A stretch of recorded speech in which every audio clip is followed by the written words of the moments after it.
Hello everyone, what's up? What's up? Leviathan News with another episode. Here it's already the 18th of January, and I have something open. I apologize. I'm saying it's already the 18th where I am in Israel, but it should be the 17th of January for most of you. And I'm honored to be here with honestly one of my favorite people in the space and guests for sure within. One of my favorite guests on Leviathan News for sure. Back the bunny. What's up, man? Hey, man. Yeah, great to talk again. I appreciate you having me back. It's always a good time, and I love talking about some of the posts I've been making lately. So appreciate it. Appreciate you, man. Appreciate you for coming on short notice as well. And honestly, I really mean it. Always a pleasure. I remember the first time you came on, honestly, and we talked about the Milady stuff. Remember that? I do. Yeah. And I also had a drive that day to another place to do something completely else, and I had to do it from the phone from the car, but it actually worked because usually when I try to connect from the phone, it doesn't work. hmm And it was such an interesting talk, man. The Milady thread was one of my all-time favorite threads. I think it really caught the very essence of that phenomenon in a way.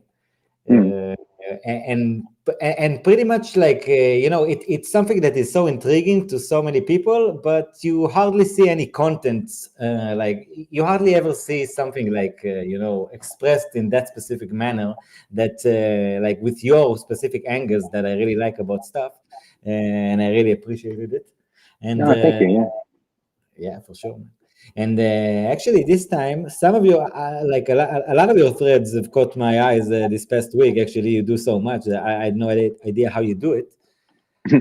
But I especially saw the Peter Thiel comment. You know what I'm talking about? Yeah, yeah, yeah. The one with Bill Ackman and Business Insider, and then the Thiel comments. Yeah.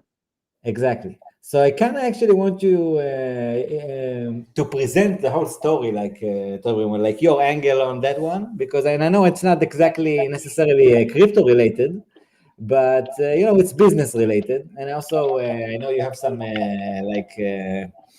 perspective on the whole dividends issue within startups and new crypto businesses. So I actually want to take this opportunity to discuss the a very different angle than what we usually do, which is actually this whole perspective of you of the exactly this thread by this comment you had about the Peter Thiel story, and like give us the full version. You know what I mean? Like Mhm. because I'm pretty sure that most people have no idea what we're talking about here, and I would actually really enjoy like listening to the whole story from your eyes, and we'll just take it from there, and maybe we can move to the whole business and startups stuff after that. Yeah, for sure. So the backstory here is Bill Ackman, and with the whole like Harvard plagiarizing thing, Bill was instrumental in kind of advocating for that that's not right, and he's a Harvard alumni, and he was Bill has very like uh, he's kind of like a normie discovering all this shit that's bad that a lot of us have known for a while. Like he's kind of that guy. He's reasonable. He's very smart, but he's also like culturally kind of sheltered. He's the kind of guy who's just now realizing, like diversity, equity, inclusion is bad, and it's actually creating a lot of not good things. Like he's just kind of learning this publicly, and as of a lot of them are. So that's like his stage of development, and he was part of like the crew that helped, promote getting the Harvard head fired. Basically, she was fired, and then his wife is a PhD holder from MIT. And then, as retribution, because this is how this tit for tat little political games always go, now they're targeting her, and her name's Neri Oxman, for what looks like plagiarizing Wikipedia back in like 2007 or something, like at a time when Wikipedia was like pretty nascent and there wasn't like a standard for this, and it's very wishy-washy. Apparently, I don't know the details on Neri's PhD, but that's kind of like the little tit for tat game here. And Bill is out there defending his wife, And I responded back like, hey Bill, can you go full Peter Thiel on Business Insider, like send them to visit Gawker in hell. And I had, asked him to like learn from Peter's methods. You have this degree of power in you, and Bill is very, he does. He's a multi-billionaire like Peter is. He's very smart, very capable. He has a lot of like, he runs a pretty sophisticated hedge fund, so he has a lot of capable people working for him, a lot of capable attorneys. Like this guy is well equipped to cause problems if he wants to. And the Thiel and Gawker backstory, there's a lot of lore there. So basically, back in like I think 2007 or 6, Gawker ran a story on Thiel before everyone knew he was gay, saying, "Hey, Peter Thiel is gay." Followed him and did classic shitty we're claiming it's journalism, but it's not journalism. You're just harassing somebody and trying to expose his sexual life that he wants to keep private. I don't think there's anything noble, good, or right about that. You're not helping. You're not doing journalism. You're not you're doing tabloid just bottom of the barrel harassing people basically. And that's how Peter viewed it too. And that apparently was the seed that planted that for him. That deeply upset him. And I think understandably so. And what happened a handful of years later is Hulk Hogan had a sex tape of his released where he was having an affair with his friend's wife and something like that. I don't even know if it was I think it was even by design. I don't even think it's an affair. I think they were just swingers or something. Totally consensual, personal, private shit, right? There's no journalism happening here by releasing that tape. You're trying to embarrass somebody. And they did that to Hogan. They basically did the same thing to Hogan that they did to Peter. And what Hogan did is he sued Gawker for. Does this make sense so far? Any questions on this setup? I think that maybe some of the viewers need a little bit more exposition than it, but it's actually fascinating. So you're actually saying that Gawker released a story about something sexual related to Peter Thiel.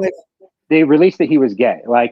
Peter Thiel is gay, okay, but back in 2007, no one knew he was gay. He wanted to keep that personal, and they ran a thing stalking and harassing him. Found maybe photos at nightclubs or whatever of him being gay, and sent it out to embarrass him, right? And that was the original sin that Gawker did against Peter. That again, this outlet wants to say it's a journalism outlet. That is not journalism. To me, that's just literally just. Gawker was a journalist. Where, by the way? No, that's not journalism to me. That's just, I don't even know what you want to call it. Tabloid, paparazzi harassment. I'm not sure. Okay, but I mean, Gawker. Who's Gawker? What was his job? You don't know? Oh yeah, I should explain Gawker. Gawker was just Gawker's kind of what BuzzFeed is in a way. It's gone, by the way, and I'll explain why it doesn't exist anymore. But Gawker back in the day was just lowbrow, cheap, like BuzzFeed, I can't think of any garbage publication. Some kind of media outlet?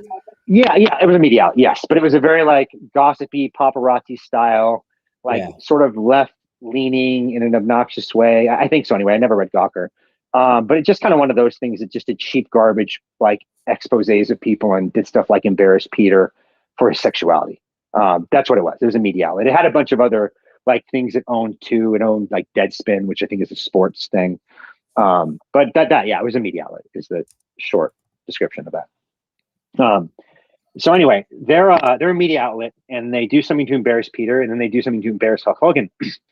And so Hulk Hogan sues them and Hulk Hogan doesn't settle and Hulk Hogan keeps going after them and actually takes it all the way to court for massive damages, 120 million. And people are confused.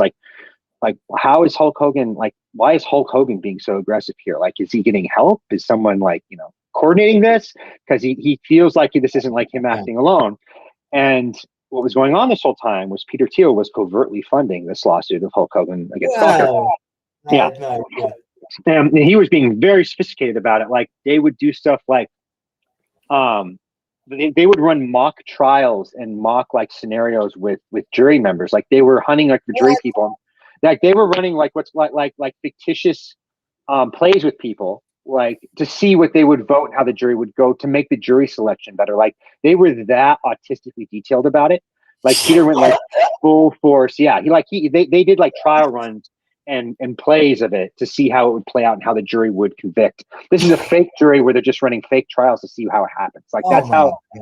that's the level of like preparedness like that went into this and how like the vendetta here. So anyway, it goes to trial. Hogan doesn't settle because he has a benefactor who's backing him, Peter. Yeah. And he ends up winning like $120 million in damages, like an Yo, oh my obscene amount. God. Yeah, because it's not journalism. You just literally just release someone's private sex tape, and that's that. Like, yeah. And so what they did is that completely bankrupted Gawker. It destroyed and ruined Gawker. So Peter Thiel ended up destroying the media outlet that embarrassed him and slandered him, and they did it to other people too by helping fund this lawsuit of Hogan against them, and he took them out completely. So that's the lore there, and it's a pretty impressive like way to go about extracting revenge here. And like I don't know if I have any problem with this. Like, one, that's not journalism. I'm not interested in like viewing anything that gets published online as journalism. It is a subjective term, and I don't think that fits the term. And two, like one, this was adjudicated in court. It's not like Peter Thiel or billionaires can just like press buttons and nuke people with like $100 bill cannons. Like, you can't just fire money at people and destroy them. He has to take it to court and whatever. And like, you have to win over a jury, you have to know a judge and all that. So he won it in court, and I don't have any pity for this institution. And this kind of leads to the Bill Ackman comments, where you can probably see what I'm getting at now, is that Business Insider has really eroded over the years. I don't read it anymore, or if I mean, I did loosely way back in the day. Can we just say again, like, what exactly did Business Insider publish about Bill Ackman's wife? So what Business Insider did, and this is much less lascivious and slanderous than Gawker, admittedly, but they published some stuff trying to show Nuri, his wife, as a plagiarizer and like stealing this, not attributing these quotes to her PhD thesis, trying to get her in trouble, trying to get her whatever. Like, they're basically attacking his wife by accusing her of plagiarism. So why are they doing it? By the way? Like, who wants to like to paint her? Yeah, as blowback for the Harvard thing. Remember the preamble with the Harvard president of Harvard getting taken out because of plagiarism? Okay, I actually, about this stuff I know a bit, because being Jewish and Israeli and that kind of stuff. Lately with that kind of stuff, it's kind of related. Right. Okay. Exactly, and that's part of Bill's discovery. And by the way, Bill is Jewish too, and so is his wife Nuri. Nuri's Israeli. That's part of this very and that's part of this very normie kind of discovery of like, hey, wait a minute, this diversity, equity, inclusion is bad actually, because now it's targeting like, it used to just target white people and they were okay with that, but now they're seeing it's targeting other flavors of people that they view as privileged, and it's creating, like you just saw with the Harvard president and the anti-Jewish stuff. Exactly. That's kind of the wake up stuff for people on this, and that's sort of been Bill's discovery. So Bill was instrumental in like supporting that. He's a Harvard alumni.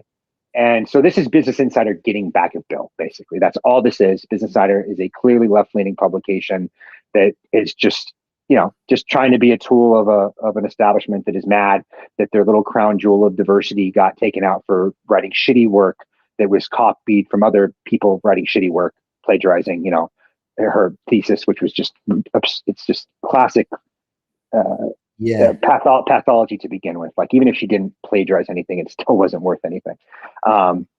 Anyway, that's the backstory there, and that's why I was telling, like, what I was tweeting to Bill, like, hey, follow Peter's playbook. It's not quite the same thing. Business Insider is not being like as garbagey as Gawker, clearly. I would actually describe what Business Insider is doing as some degree of journalism. Like, okay, fine. Like, if you found things that look like plagiarism, you're reporting on it.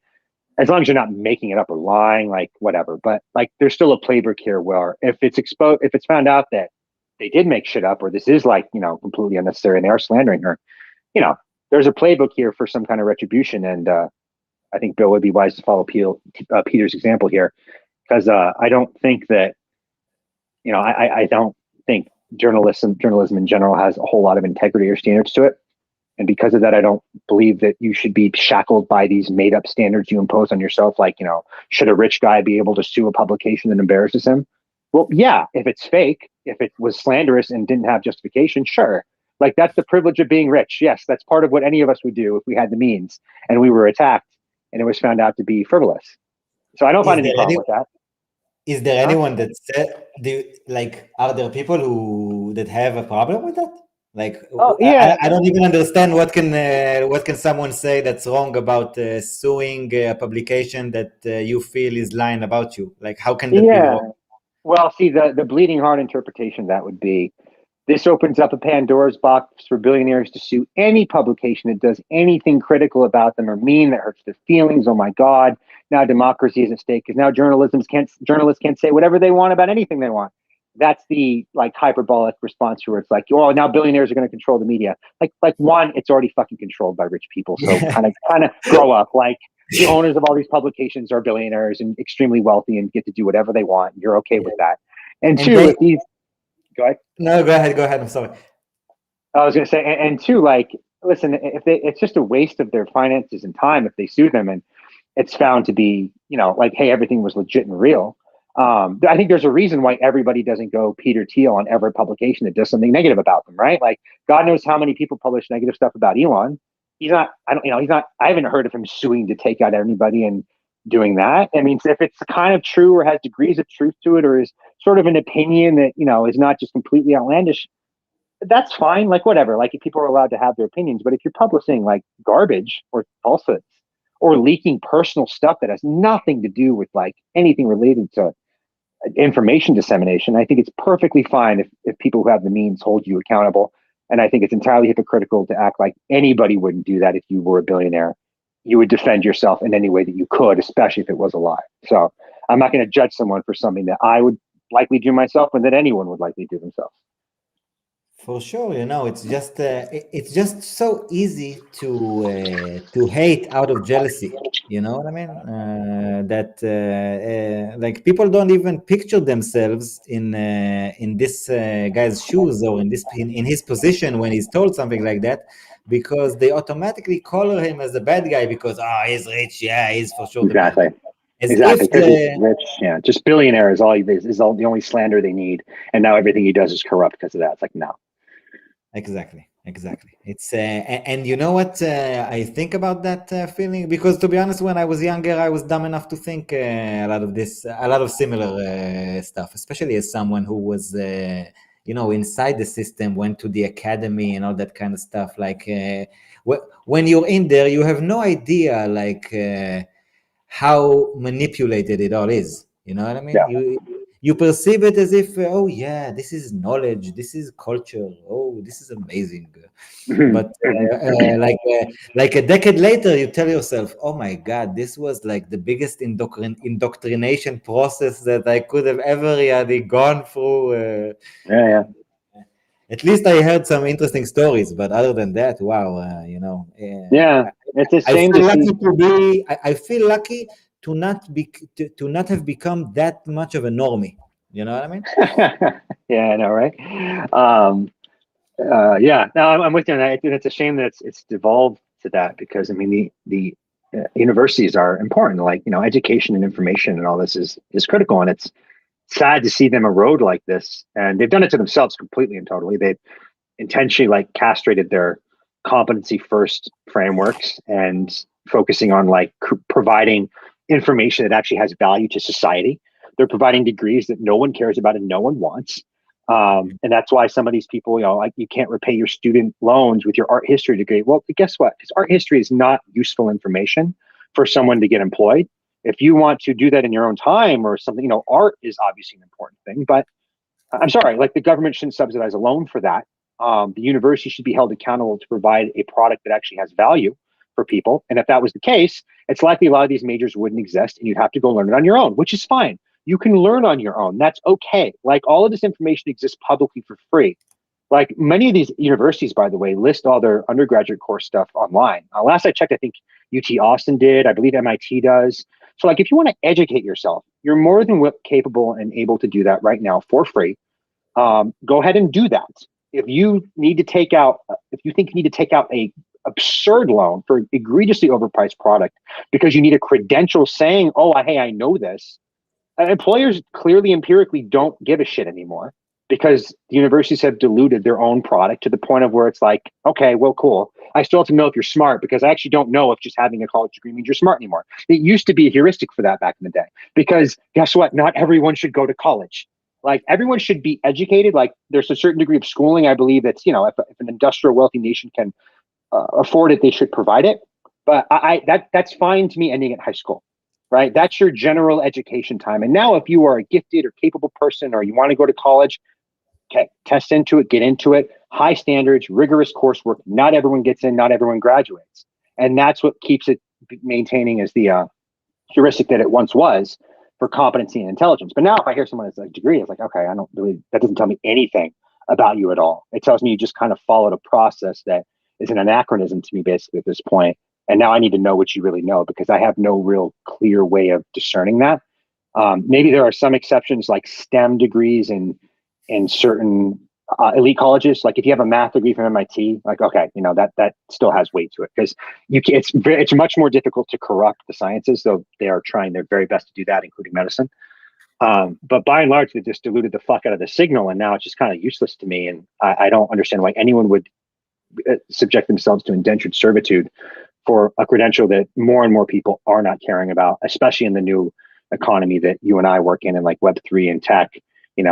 Maybe consulting cares about that. Maybe like very traditional old economy stuff does, but more and more they won't. And universities either have to shape up, completely recalibrate themselves, or die, and it'll be healthy. And education won't die. It'll just be rebirthed somewhere else, maybe on the internet, maybe elsewhere, maybe. Exactly. Create education bots. Like, it'll be rebirth. It's creative destruction, basically. Yeah. If the universities die, that doesn't mean education dies and all the democracy is dying. Hyperbole that'll go with that. Like, it'll just come back in a better form. I agree with quite a lot with what you just said. I definitely think you nailed it on most aspect. I think that what you said there right near the end is quite a key, because you know what, education has already gone like online. Like, education happens online, like in masses, like in quantities that I couldn't even have imagined a decade ago. You know what? Not only for myself, but like I see other people, I see young people like devs, whatever, like, what are you even talking about? Like, these guys actually like go on the internet, they go through like endless amounts of data that the university or something like that would just have kept them going slower.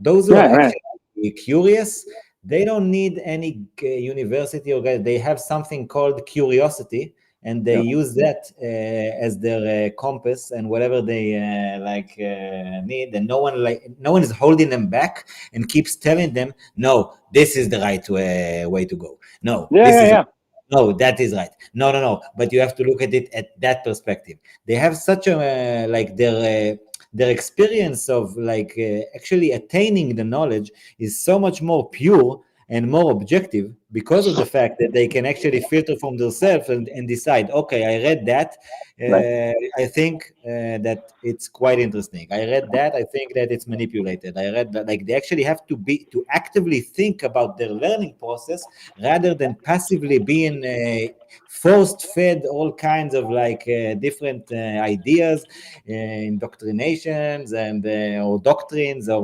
whatever. And when you're in there, like when you're inside of the establishment side of education, it's hard for you to get that, because the element of clout is such a big deal. You know what I mean? Yes. Like, It's a pedigree economy. Yeah. I'm sorry. Go ahead.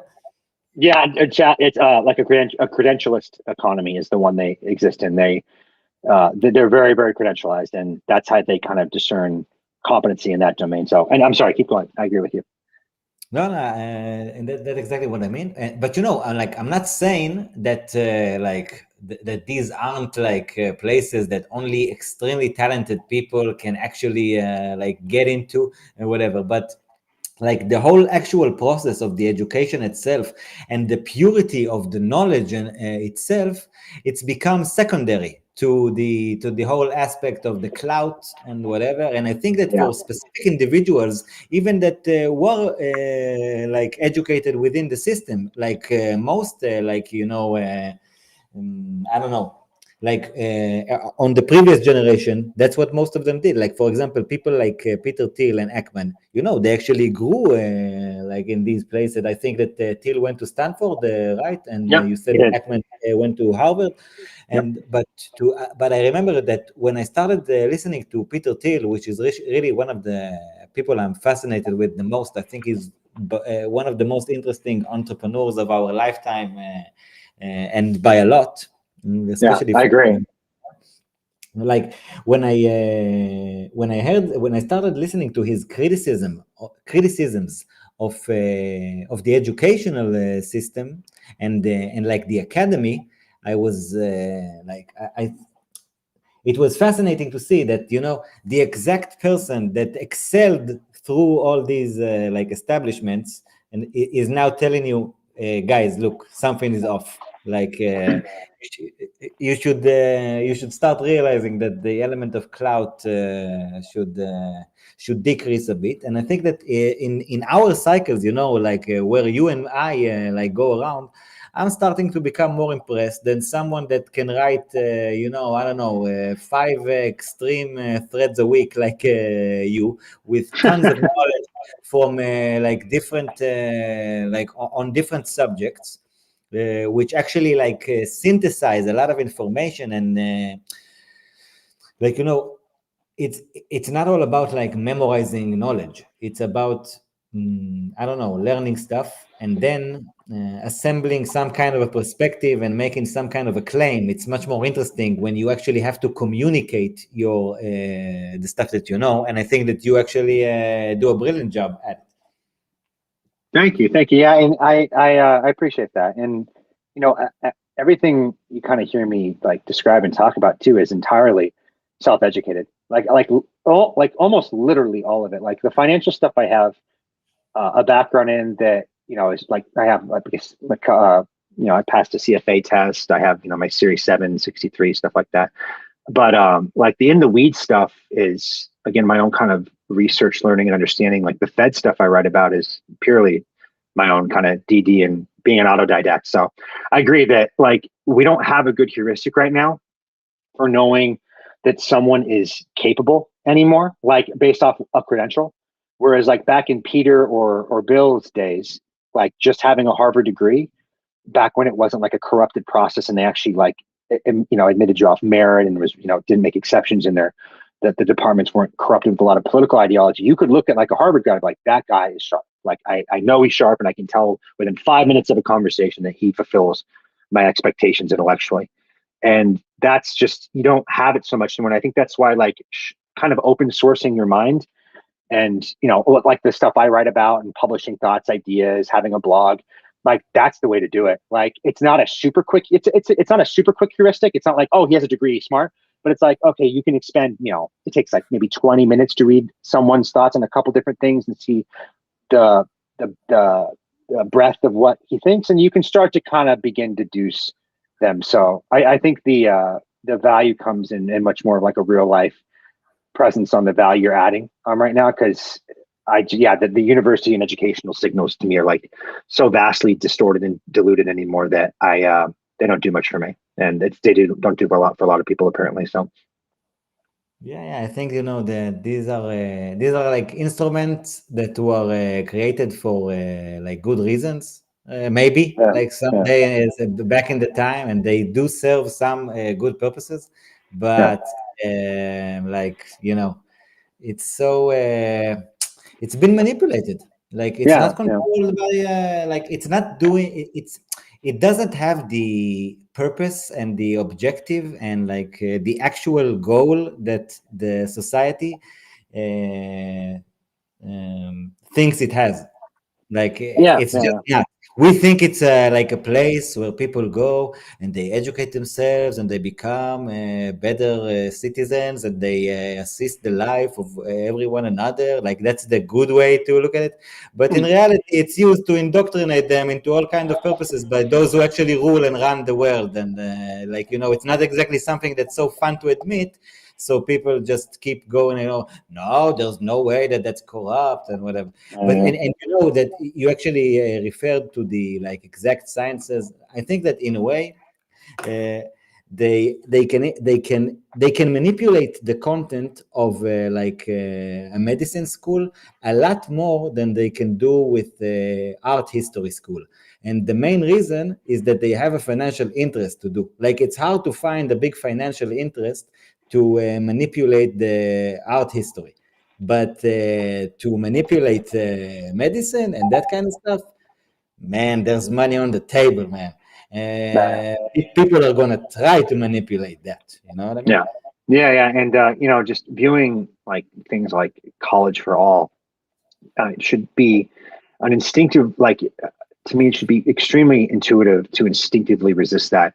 And everyone operates on the platitude of like, oh, education for everybody. You don't think people should be educated? Like, no, don't. Like, not going to play those rhetorical games. I absolutely think people should have public access to education up to, say, a 12th grade education level. That is education. That's public, generalized education. College is not that. You're trying to turn college into like high school 2.0? No, not everyone should go to college. College is a specialized place where smart people learn things, and that's why it's a signal, because it used to have high barriers to entry, and you've repeatedly eroded those barriers to entry under, again, this very just race communism and equality talk, and however you want to prepackage it, that's just what it is. You've now diluted the barriers to entry to where like now everyone has one, so now it doesn't mean anything anymore. It's the same thing when you lower a barrier to entry to anything. It just becomes less impressive the more people have it, and it becomes less of a signal on someone's capabilities the more it's proliferated. And this sort of ideological game pretending that college should be something it was never intended to be is you're seeing the inevitable byproduct of that and the inevitable result of that. It's not for everybody. It should have a unique threshold to graduate and gain entry, and it's not going to produce outcomes it's not going to produce equal outcomes. Like, I'm sorry, that's just how nature works. So when you get the people who are fundamentally anti-nature and anti-human, seeing distributions that contradict their ideologies, and that's all that is. There's just a way they wish the world was, and they see an outcome that contradicts that. Oh, so it's wrong. It's not like my ideology is wrong. It's like, no, the outcome is wrong. I'm going to make the outcome fit my ideology now with my made up views on how the world should work, and it's destroying an institution that used to be great in the university system. Because it stopped being about merit. You know what I mean? Yeah. It became, oh, wait, you have to have like someone from I don't know, like wherever in the world. You have to have that kind of guy, and you have to have that kind of girl, and you have to have that. It's no longer like they don't even discuss the fact that, I don't know, maybe at some professions or something like that, like Asian males are usually the best. Like, for example, with NBA, like, I don't know, in the NBA, the best players that I know are Black. black. Well, what can I say? Like, I don't know. I've never seen a white guy play like Michael Jordan, not even Larry Bird. With all due respect, I mean, like, with all due respect to Larry Bird, who was really one of the best, one of the greatest. What an unbelievable player. I'm sorry, he's not Jordan. He's not Kobe. Absolutely. We're okay recognizing these distributions and traits when they are favorable or nice to other races. We're fine with, like, there's nothing outrageous saying black guys are better athletes. Like, nothing. No one will get upset about that. They're like, yeah, obviously. Look at the NFL and NBA. They're like 85% black. The MLB is very high too, and we're okay with that. Well, that's not a lot of diversity, but that's okay. But when it doesn't tilt the way that the diversity crowd thinks it should be, based off of their very racist presuppositions and just complete anti-nature just viewpoint of people rooted in hatred of the whites and Asians, essentially. Then you just get like, oh no, well, the university system has too many Asians, can't have that. And they sued Harvard actually for the anti-Asian stuff, because it's easier to do that for Asians than it is whites, even though it's the same thing. But they won, and officially, like, the affirmative action was is no more. Like, but it doesn't matter. They're still going to get around it with their own little tests and what have you. Affirmative action has officially been illegal in Berkeley, are like not allowed since like the 80s or something, like quite a while. But you wouldn't know that. Like, you would have no idea. You think it's completely because they're getting around it with other ways. They're just playing the same game to find out races and then pick accordingly. So like the rot runs very, very deep, and just adjudicating this with like court victories that give a visage of success, it doesn't change this. Like, these people still work there that genuinely believe in this, and until you completely refresh that system from those people, you're not going to get a different system. I don't care what the Supreme Court says or votes for. Like, it doesn't, it doesn't matter empirically. Like, none of this shit is going away, even though it got struck down. So, yeah, I think the problem is much, much deeper than just some superficial cultural war victories. But Exactly, but I think it's about generations, because I think that it's not something that can be changed like in a short period of time. This can only no, be no, no. Yeah. this is such a these are such big changes that they can only happen like very slowly and with the generations, because like other people, like younger people come with like other demands. And I think that the crypto industry and DeFi industry are a good example of it, of like if you really try to like I don't know, go through the essence of like culturally what's different about so many of us who participate in the crypto industry in various ways. It's like people who in a way wanted a way out of the system, Yeah. like we wanted to Yeah. run away from it, and all of a sudden we've created like I wasn't one of the one creating it, but like there's this world that okay, oh my god, it has like a lot of different norms and stuff that you can and can't do, and stuff that you're expected to do. And once again, you know what, you're judged based on merit. No one cares about how you look or your PFP, and whether Right. you're from I don't know what.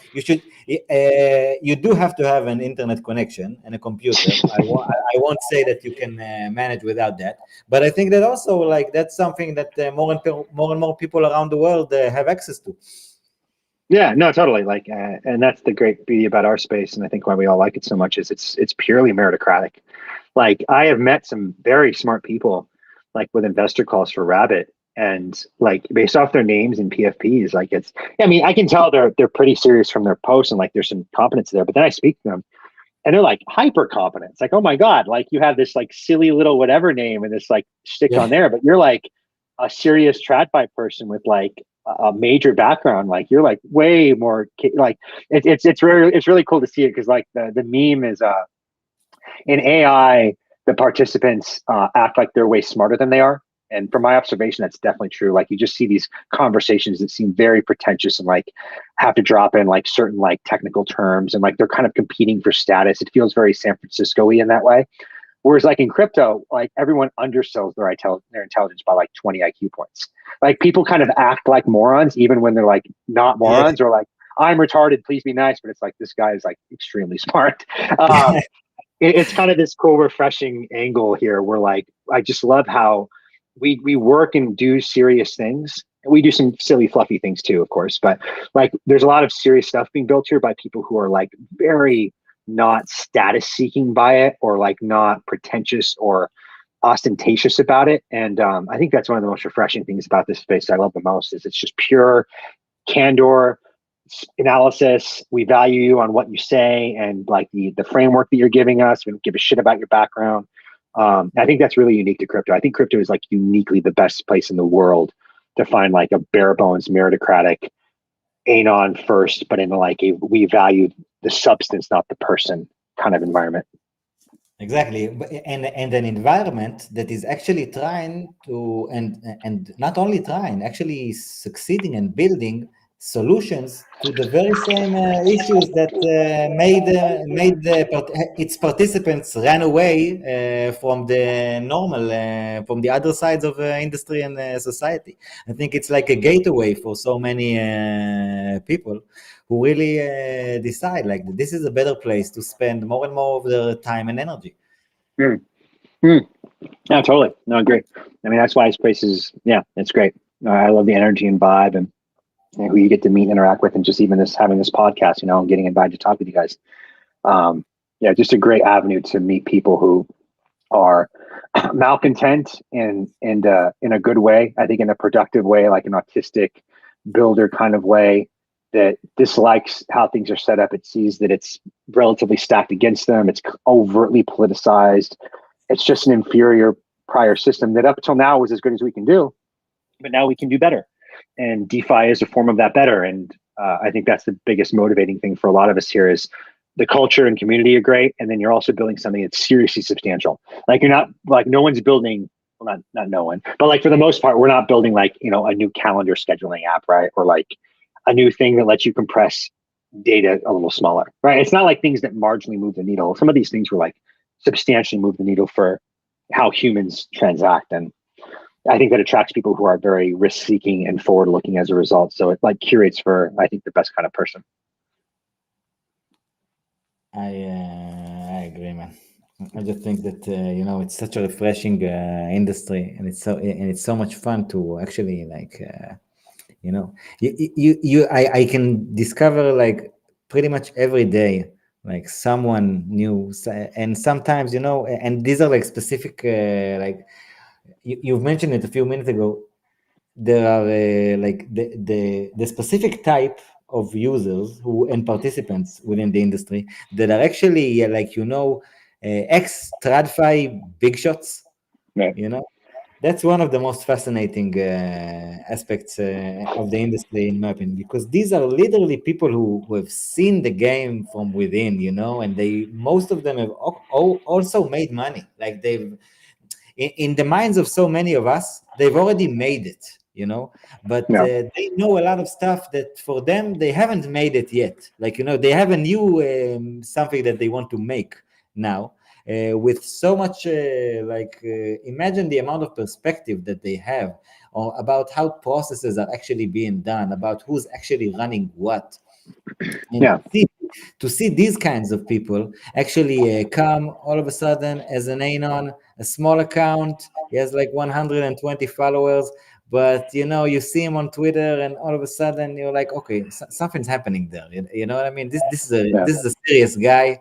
Something's moving there. He's been talking to like projects from like behind the scenes. He's pushing stuff forward, but now he's doing it like he's meta doing it now. You know what I mean? He has a whole a whole other perspective that once when he was in his starting days in TradFi, he could never have had it. And like we get to have him like after that, we get to have him like full force, equipped with like capital as well.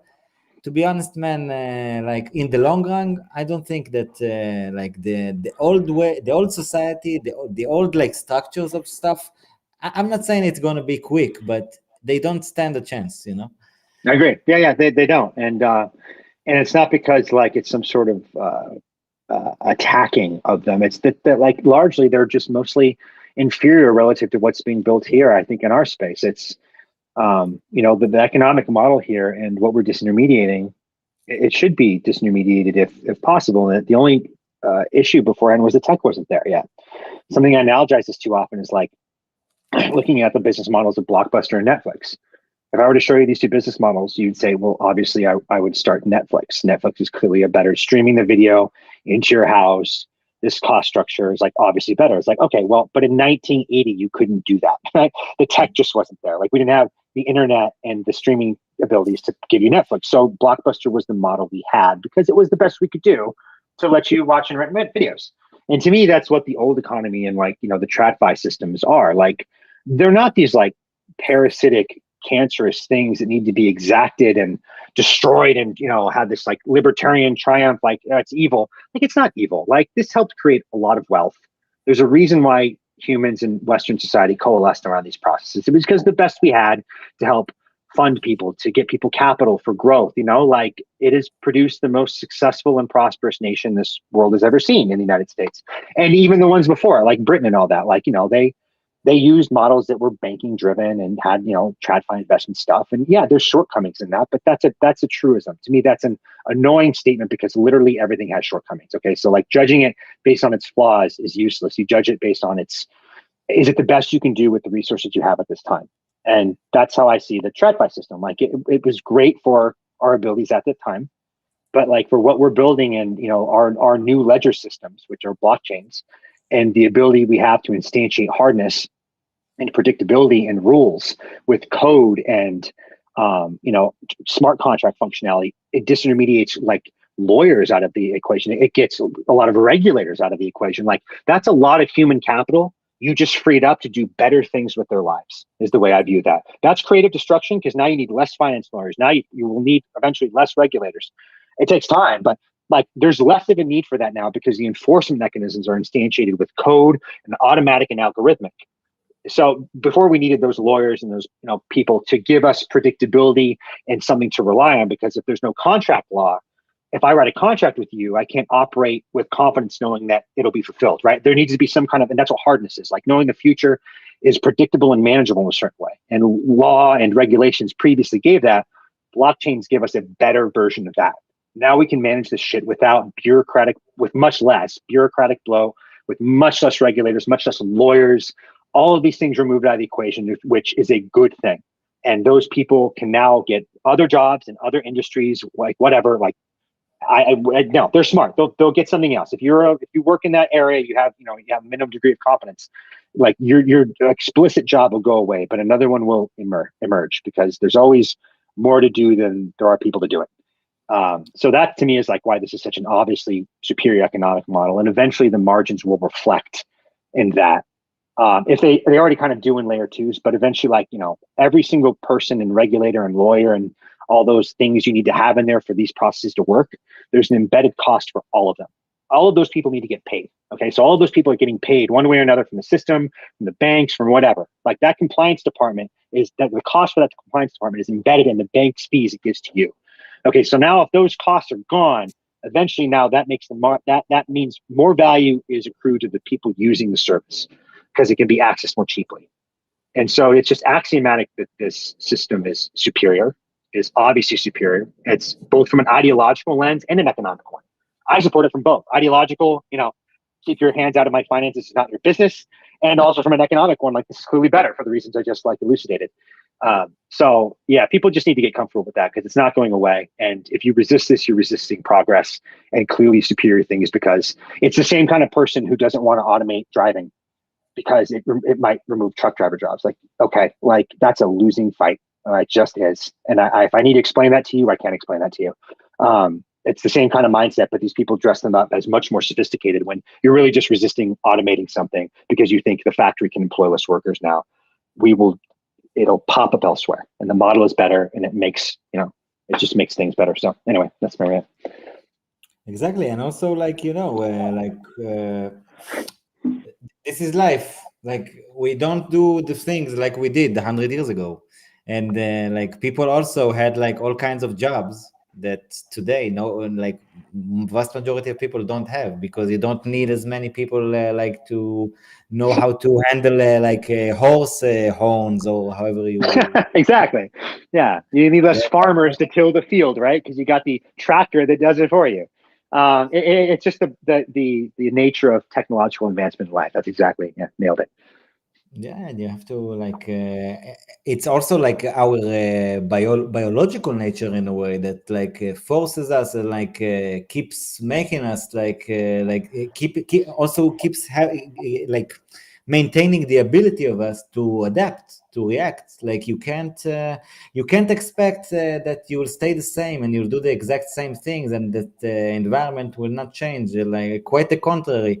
Change is the only constant. Circumstances will change.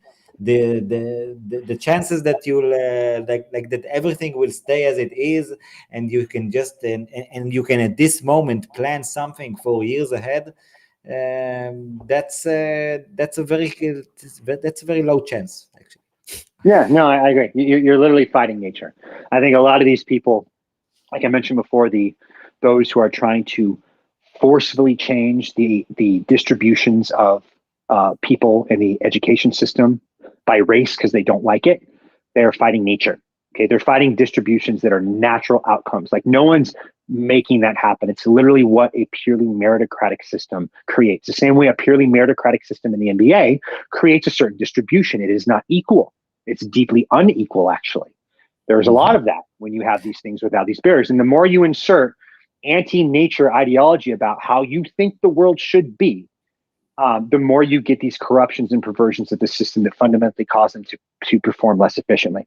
Because humans act in their best interest. They're going to organize themselves that way. These systems, if they're, again, meritocratic, are going to produce outcomes that are going to have Pareto distributions and things you don't like. And that kind of person that's upset by that is also probably going to be upset by DeFi and the jobs that they're going to remove and take out of the equation. They're going to slander it for other reasons, like whatever Elizabeth Warren is saying, just made up whatever. It doesn't matter. Like it literally is just noise. Like you can't even analyze it on like the term. She's just picking an insult out of a hat. These are people who don't like the natural progression of things. Like this is progressing in a way that takes the bank, like their control out of the system. They don't like that.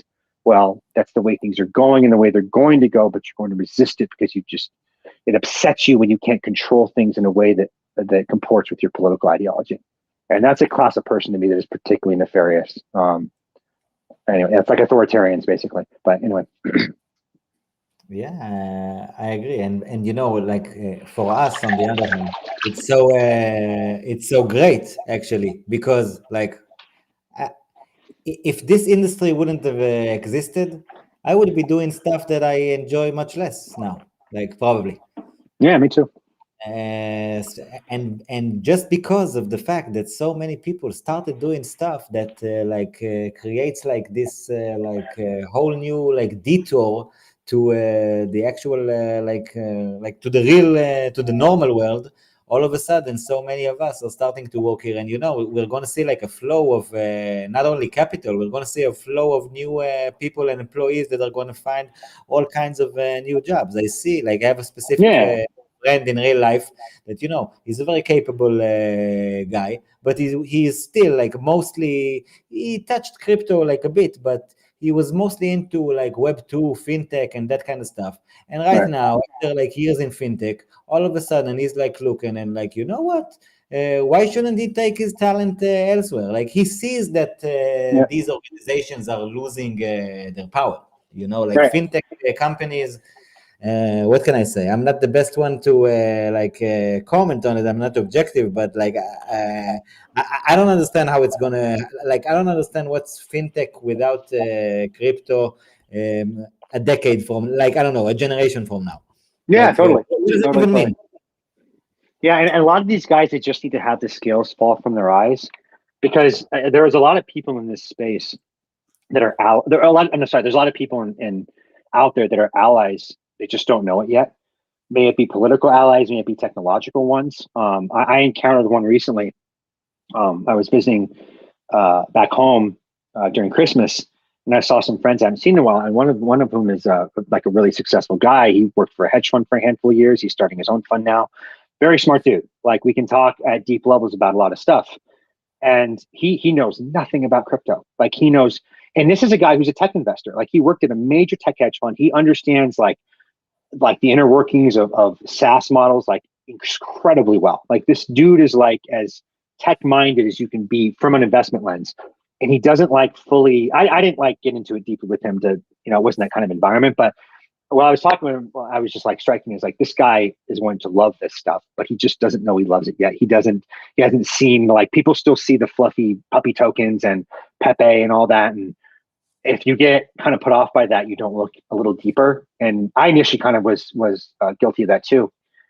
And then you realize the infrastructure being built, I think it's going to cause a lot of people to like really recalibrate what this space is doing. There's probably going to need to be some kind of killer app, not killer app, but like something like a Yearn or MakerDAI or something that permeates the TradFi space in a real way, where like it makes finance guys like my friend be like, he encounters like Yearn vaults in real life, and he's like, what this is crypto, how does this work? And now like that sparks the curiosity that lets them see kind of what we're building here.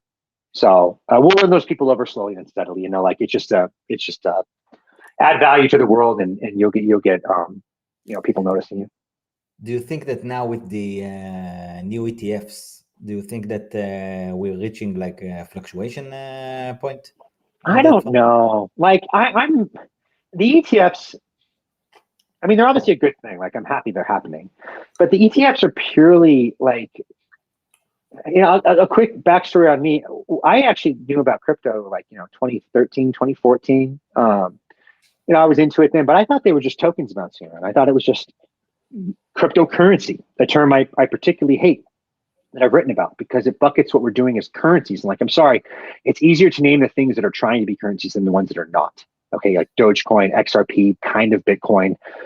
Those are cryptocurrencies. Like their purpose is to send you money, receive money, hold it, maybe, like that's it. Like you're not using it to like build infrastructure. Like you're not using it as a commodity token in a network for compute credits to build something like ETH. I think that's very deceptive for people. And the ETFs to me are just kind of a continuation of that. Like it'll help inflows of capital, but I think it helps inflows from like a pump my bag standpoint, not people like understanding that there's infrastructure being built here. So it's a good thing. I just don't think it's like this. Well, I would be ecstatic if Fidelity started offering access to urine vaults. To me, that would be like, holy shit, like that's real. Because now you're like showing people a use case application of this technology. Like, oh wait, this is not cryptocurrency. Like this is technology. This is something that provides a service. I get value from using this. Wow, now I'm recalibrating my views here to just thinking it's XRP and a token that bounces around. So the ETFs kind of feed into that to me. Like they're good visibility enhancers, I guess. They make the industry seem more credible because now, whatever BlackRock will let you buy something related to Bitcoin. But I mean, it's letting you buy it in a very TradFi-ish way. Like you're not actually owning the currency, you're just getting price exposure to it. Like you're getting it's more price exposure for more normies, I guess. Like you could have already bought Bitcoin futures and ETH futures already, and the CME offers them. Anyway, I'm being a bit of a party pooper. I'm not like enthralled about it because to me, it's just a very like normie core price thing that just makes them all think it's still currencies and doesn't like help the actual DeFi narrative and understanding of it. But whatever, still a good thing. Still a good thing. I'm not like hating on it. I'm just not like obsessing over it. Yeah. I think it's actually going to be a big catalyst, because I think that it's such a big sell story now for so many. And I agree, for most, they're going to remain on that level that just like you said, and you bring up a great point, by the way, about the fact that when you look at the industry as the cryptocurrency industry, it lessens it so much. Like, It does. Yes. It actually, it's not the thing. It's the crypto industry, and maybe it even needs like a much better name than that, because it's like... I don't know. It's the new infrastructure of like information or whatever. Like yeah, exactly. I don't know. It's like Internet 2.0. You know? Yeah. Well, and that's why Web3 gets shit on a lot as a term, and it does feel like a cheesy VC thing. But like to me, what it represents is Web2 is don't be evil. Web3 can't be evil. Like the more you can move certain processes out of centralized vectors, the more you can give open access to everybody. And like, again, we're talking about infrastructure. We're talking about compute and file storage, like Filecoin, right? Like Ethereum and building new primitives and new, businesses in a completely new paradigm. Cryptocurrency is just a complete like short selling. It'd be like if you had like Michael Jordan on your team and you're like, oh, this guy's good at foul shooting. Like, yeah, but he does a whole lot more than just shoot good foul shots. Like, it's like you're just like so narrowly defining him as just one thing, and it's just like that he does way more. Like that's the worst. To me, that's the worst thing you could do, is to say we're just a currency. I think that's like the least interesting element of us, like by far. So yeah, I hate the word. I hate that word. Currency is like, yeah, we're not currencies. Like, we're assets. We're like, no one looks at Amazon stock and says, oh, this is too valuable to be a currency. No one will ever adopt Amazon as anything. It's like, well, like no one says that. Why? Because you understand that that's not what Amazon stock is, right? Like you understand it calibrated as a different thing. And I feel like people see stuff like ETH or the space and the volatility, and they see that in tech stocks and they're okay with it because they understand why. But they see that in our space and they think crazy. But I think they need to have a better understanding of like what's here, so they'll be more okay with that. If that makes sense. Anyway, but yeah, that's just my rant on the word cryptocurrency. I can't stand that term. That's actually such a good point. I've never thought of it, but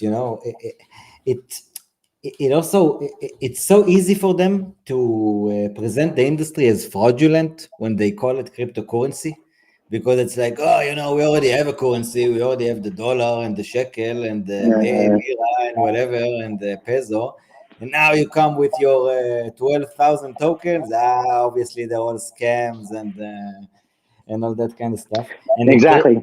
It sets the like and it takes like you see the tree instead of the whole forest. Like, guys, are you even looking at what we can like achieve here? Because Yeah, yeah, when you were talking, I thought to myself, you know what? We're actually the tokenization industry in a way. We're pretty much coming to tokenize you, and all yeah, your. yeah.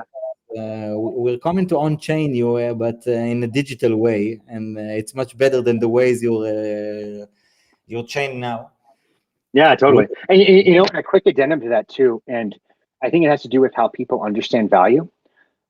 People struggle to understand why currencies are valued the way they are. I mean, even I understand what goes into their demand and what and causes you them to and change. you've literally like like Yeah, you've invented the dex and you struggle to understand that. I'm weird, right? Like, and my understanding of like a lot of this stuff is not, it's a very autistically specific interest in it. But like most people, and even like macro guys, they can be like, why is this currency? Why is this like? It's just a number bouncing around. Whereas a stock, people see a stock and they understand, okay, like Microsoft stock is doing really well because Microsoft is crushing it. There's a reason for this to be valuable. We can use a DCF framework to understand it. Some things that make us comfortable with like why this is priced the way it is. A lot of normies struggle, and I had a conversation with one again when I was visiting back home. I mean, this guy was very simplistic. He didn't even understand like what market cap was, but he struggled to understand like why is it worth anything? Like I don't understand. It's just a token. It's just a number. Like whatever. But if you frame ETH as like, listen, this is a network that has infrastructure built that people pay to use because it provides a service. If I want a service, I have to pay for the service, right? Okay. Well, to pay for these services, I need to pay with this. Oh, now I see that. Okay, so the more value here from people using it, now the token, now I get why ETH is valuable, right? Like people more innate, no one slanders stocks as being like, they may not like them, but they get why they have value. They understand it's related to the company and its success in some way. And if we can tie these, crypto, these assets, like RBX, for example, our token at RabbitX and other things to like, this does well based off performance and adoption. It makes it much more real to people. And, yeah, that's another thing that like when people hear currency, they struggle to know even why it's worth anything. And I think that's a very normal response too with currencies, and they just see a number bouncing around.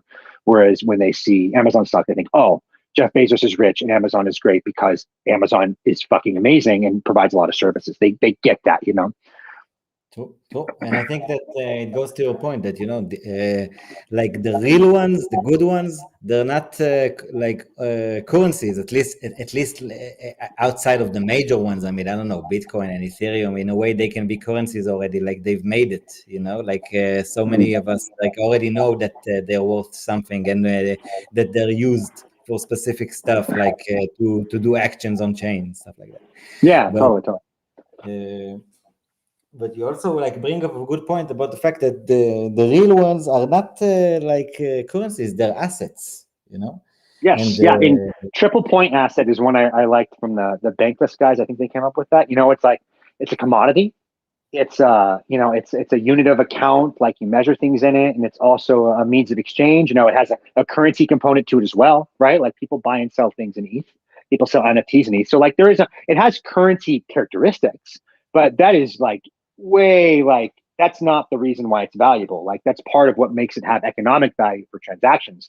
But it has commodity use cases, it has medium of exchange use cases, currency ones as well, and also just value accrual ones owning it as part of a network that that the token does well with that. So anyway, sorry, I interrupted you there, but that's a good way to like kind of reframe you never interrupt me, Bunny. You never interrupt me. I enjoy listening to you so much.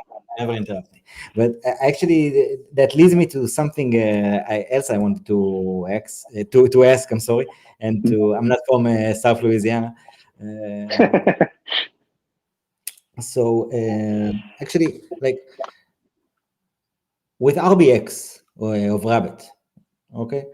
Like how do you take like a lot of that stuff that you've just mentioned, like these like principles that on which like you actually think that a specific token should be based, which is actually like an asset and not a currency.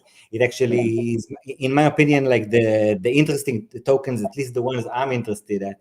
They're much more like stocks, and they're much more like dividend stocks these days. Yeah, And agreed.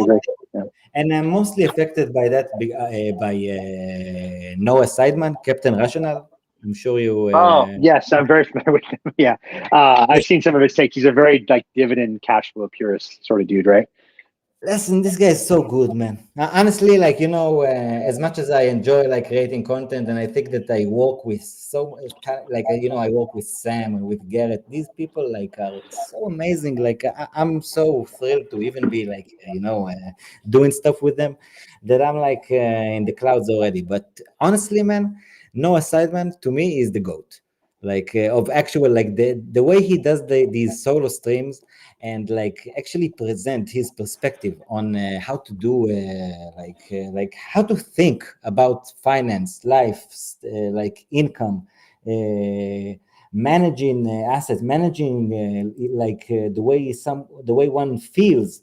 Like I think his streams, like, just like one of my friends, which is Dev, that I hope you get to know at some point. Actually, told me like he watches him religiously, and I tend to agree with him. Like I think that if you watch one man in on YouTube and on the crypto industry or tokenization industry or whatever, you should watch Noah Seidman, Captain Rational. Shout out to him. I really think and it's changed my perspective on stuff so much, and mostly by starting to think in a bit more mature way, because me personally, I started following the markets in 2020, right after the whole the craziness of the beginning of 2020, when I started feeling that I don't know, some of the stuff that I'm being told I think are false, and I should start questioning stuff, if you know what I mean. Yeah, yeah, yeah. And So I've listened to a handful of his streams and his comments, and they're good. Like I agree. Like he's a very I think he's the right like advice for like most people by far, and just how to perceive financial assets. And this is actually kind of ties into a piece I've done. I did a thread on this, and I published a Substack called on governance tokens and tech stocks. And he is. I've seen some of his comments that basically is like, these tech stocks, these are useless, they're worthless. And from the lens that he analyzes them, I agree with them. And this is something that I go to in the article, which I encourage everyone to read, because the response to it was like, can you share it? Can you share it on screen, Benny? Sure. I'm on my phone right now, so no, Okay. but I can put it in the comments if you like. Yeah. What it does is it basically goes into like, listen, any stock that's not paying a dividend or doesn't have any plans to return cash, like what do you own? Like why is this even worth anything? Like, because it's equity, but what does that mean? Like, does that mean I can call up Cloudflare and say, hey, I'd like to take 0.04% of your treasury or assets, please? I have an equity ownership. Like, no, I don't get to do that. Like, I get to vote in shareholder meetings. And further, like, even in bankruptcy, like a stock is a junior claim. And these tech companies, most companies these days have no book value, which is to say like they don't own a factory. They don't own hard assets to sell. So like if they go bankrupt, they even have anything to give you. They have intellectual property. They have goodwill. They have like these intangibles that is what makes them valuable. But this doesn't present any economic value to you. You're not buying a stock hoping it goes bankrupt anyway. But if it does, like you get zero. There's no assets. There's no claim that represents equity for you. And if they're not paying you a dividend, I'm sorry, like, why is this valuable? Like, what is the accrual mechanism here? What does your equity represent exactly? Like, it doesn't it doesn't represent anything. Like, these are governance tokens. Like, I walk through the framework of my analysis here, and I'm being very autistically literal here. Again, I've taken CFA tests. I know the official theory. I know what it's supposed to represent. I'm saying, when does this ever give you anything that approximates, equity ownership or cash or something? Can you explain, Bunny? Can you explain what a CFA test is? Oh, and chartered financial analyst. It's probably the most prestigious standalone credential for finance people in the U.S. Short of having like a PhD in finance or something like that. It's a credential people in finance can take. It's very hard. Anyone can take it, but it's very difficult to pass. So like when I say like CFA, I'm using it as a catch-all for like a strong, astute, traditional financial understanding of what these things mean, as what my proxy for using that phrase. So like I agree with Captain with Noah's like general statement of like, well, if I'm not getting cash flow returned to me in anything, like what do I like? What this is useless. This is valueless. But my rejoinder to that would be one. I agree with you. Like that's part of my point. Like I'm sorry. Like these tech stocks, Nvidia, that's a governance token. Like you own a governance token. Get comfortable with that. It has a little more legal protections that like if they want to, you know, if Jensen wants to do something nefarious, like but the value accrual is the same, and that's the things it gives you are the same. You can only vote with that thing. You don't get any money. It pays an unbelievably small dividend. That's beside the point. And you don't get any claims on any assets. So you own a governance token. But my kind of rejoinder to my own argument here, it's more in defense of governance tokens than it is a slander of stocks, is that empirically these things are valuable. Okay, like despite the pristine logic I just gave you, the market disagrees, right? The market disagrees insofar as they think, well, actually, no, Amazon's worth a shit ton. Actually, no, like Cloudflare is a multi-billion-dollar company. They don't pay a dividend. They'll probably never pay a dividend.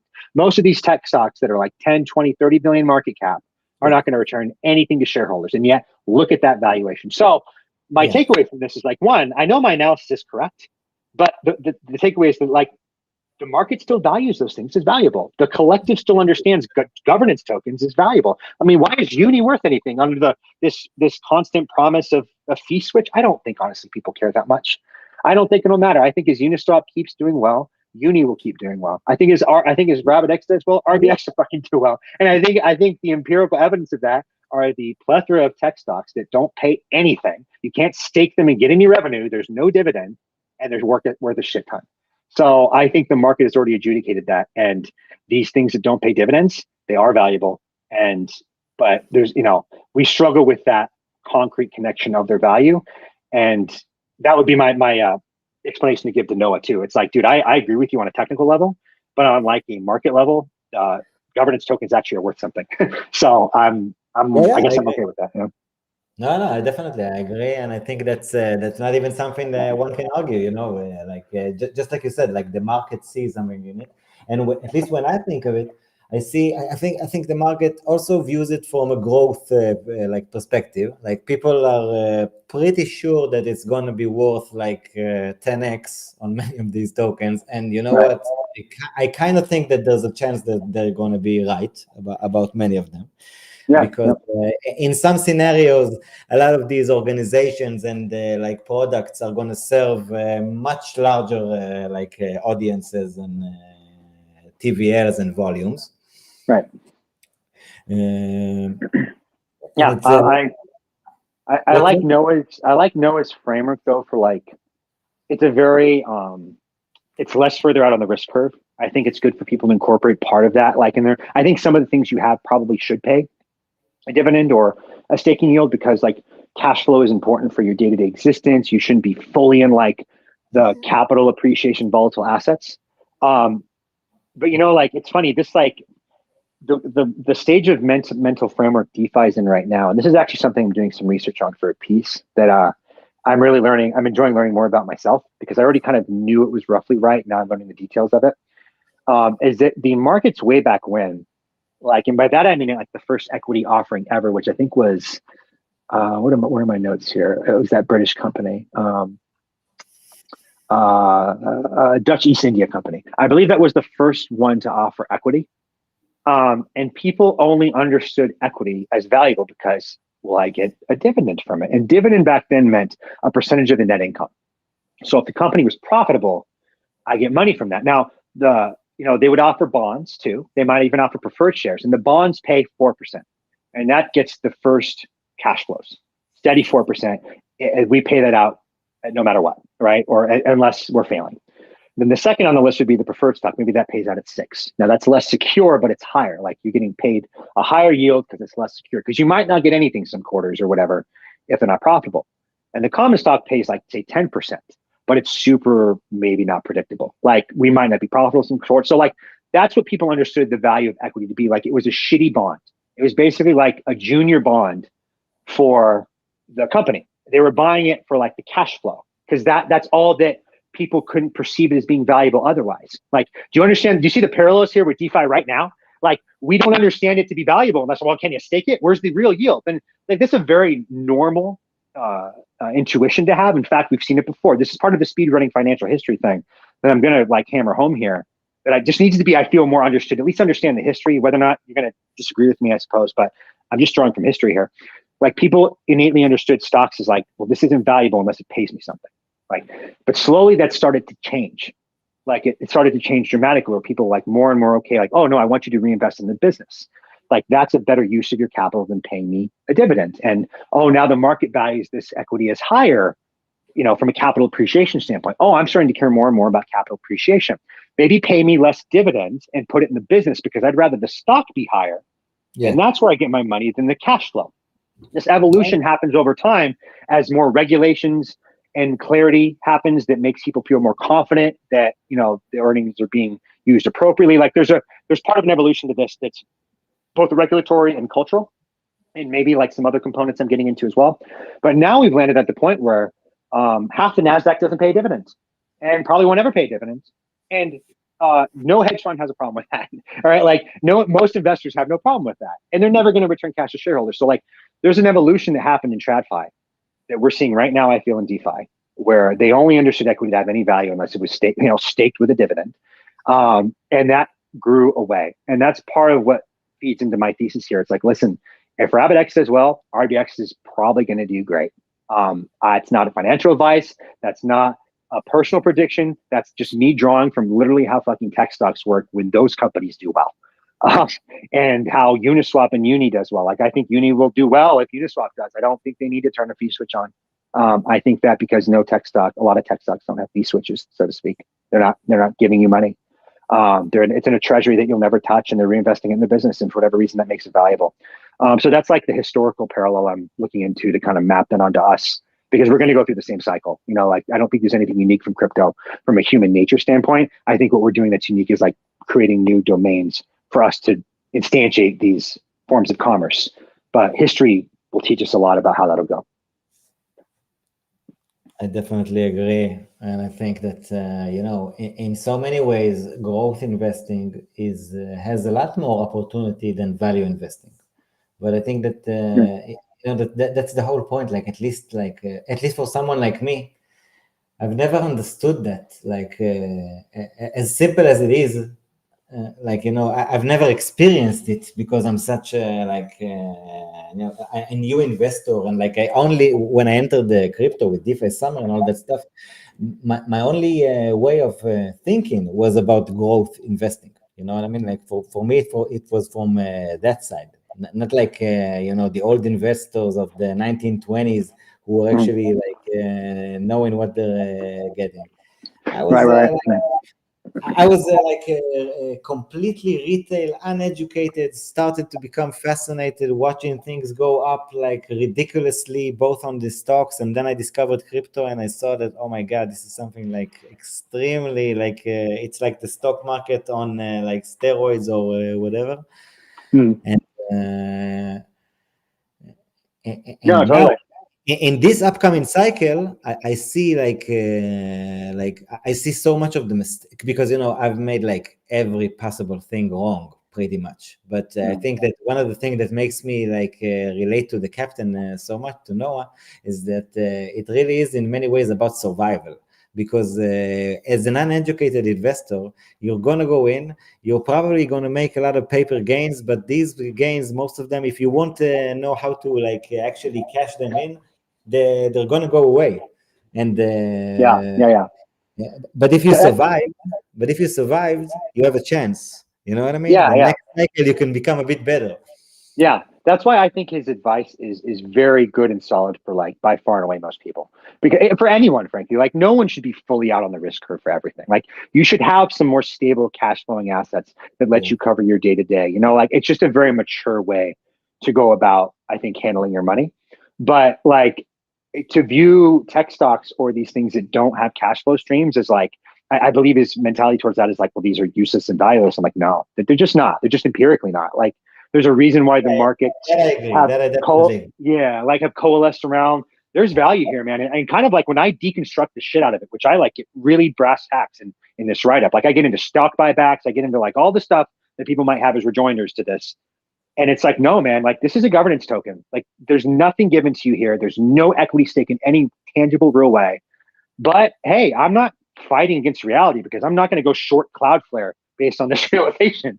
Like it just means to me that the governance element and that is apparently valuable. So that's part of feeds my thesis. Like I don't think the staking stuff matters. I don't think the dividend real yield stuff. I mean, it matters right now because the cultural just trend is this is the stage of development we're at, and I alone am not going to change the collective's mind on this because they just have it ingrained in them right now that makes it real, and it's just going to be something we're going to grow out of based off historical cycles. That's what's going to happen because that's what happened before us, and I don't, we're not special.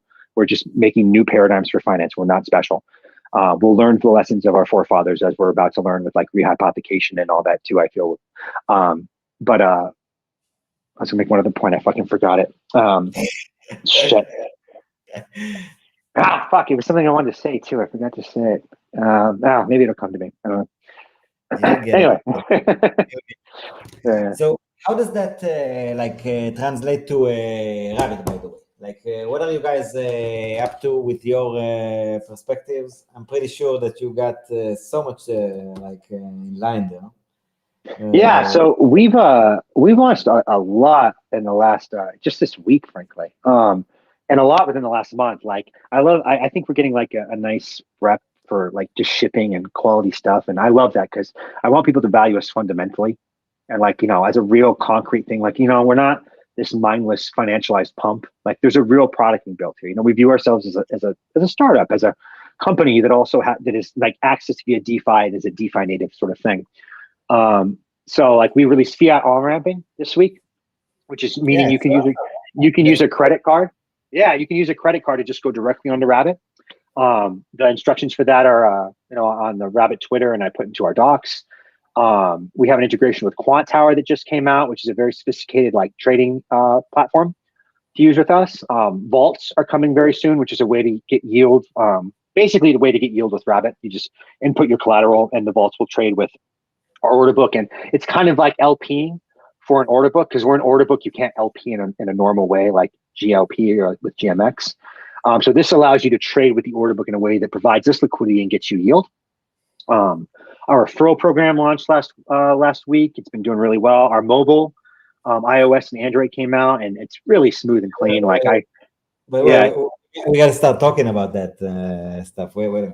So with the fiat on ramp, for example, like they're doing it for like directly from the app, using like can they do it everywhere, like every country in the world? Which countries? Like how do people know? So there's actually a link in the announcement and in the docs that lets you know by country. As far as I know, it's most countries. I haven't have the list memorized, but there's a link in there that shows you which ones. And it lets you go directly from your credit card or like Google Pay or Apple Pay directly to Rabbit. So you don't have to like go to a bank, then go to Coinbase, then go on chain. Like it's a direct route. To use the fiat on ramp, you do need to KYC because the provider requires it. If you don't have to KYC to use Rabbit, by the way. It's just if you want to use the credit card or Apple Pay fiat on ramp. Like that's it's just a rule we have to deal with that. But if you're okay with that, you can go directly from those things right to Rabbit. So it's a very just fast, easy way to get there. And most normies, they really kind of don't care. Like people who have Robinhood accounts, they're already. Yeah, KYC, right? Everyone would want it. Everyone would want it. Like I think that it's not even about I mean, some people, you're right, wouldn't want to expose themselves and do KYC, but the normal person is gonna want to do KYC. Is gonna feel more comfortable with it. It's gonna think that it's on his name. Like he's gonna prefer it. You know what I mean? Yeah, totally. And the fact that we're trying to appeal, like with the Quant Tower stuff, we're trying to have a product offering. And all the other stuff that caters like sophisticated, serious traders, like HFT guys, high intelligence, sophistication people who want to use us. And stuff like the fiat on ramp is catering now to the Robinhood trader. Like we want it to be normie friendly too. Like we're trying to create new DeFi participants. I think that's very smart of you guys, Bunny, because you're a DEX, you have a consumer app. like the people who are actually interacting with your DApp are like the average consumer, the retailers. Like you don't necessarily like address only like, I don't know, hedge funds or whatever. Like Yeah, you, or like the libertarian Austrian Bitcoin types. Like, if you don't want a KYC, you don't have to. If you don't want to use a hardware wallet, you don't have to. I'm a hardware wallet guy who doesn't want a KYC, so I'm not going to use a fiat on ramp, and but I'm this, not going to. But some guys are okay with that, and we should be yeah, open to like I don't everybody. even think it's some guys, you know. I think that it's kind of an illusion that we have in the space that everyone wants to be anon, but most people they don't want to be anon. On the contrary, they want to feel that this is like everything is transparent, not only in the way that we see transparent and on chain. These people don't want to see stuff on chain. They want to see that it's a legit place, and they want to feel that they can give their name out there. You know what I mean? Yeah, exactly. And I think it's evidence that they're okay with that because they're already doing that with their brokers right now. And if we want to win over these Robinhood types, like we need to just make it easy for them because they don't care enough to learn about hardware wallet security and all the nuances of like gas. They just want to get their money out there and start trading. So we have to make it as low friction as possible for that type of person, which is the predominant person. Like that's not an exception. That's kind of the rule. I honestly think the more hardcore dudes like me, like that's not going to make your whole market like appealing to someone like me. You have to appeal to like a normal person who's like, oh yeah, sure, okay, well, I don't care. I just want to be able to get over there and trade more cheaply. And there you go. Like DeFi needs to be welcoming to that guy too, while also not putting the KYC ethos onto the purists if they want to use it as well. Like I think it's important that like it gives that whole spectrum of people who are okay with the trade-off of convenience versus security, maybe we'll say, or like anonymity. Some people are fine with that trade-off. They don't want to deal with friction or bullshit.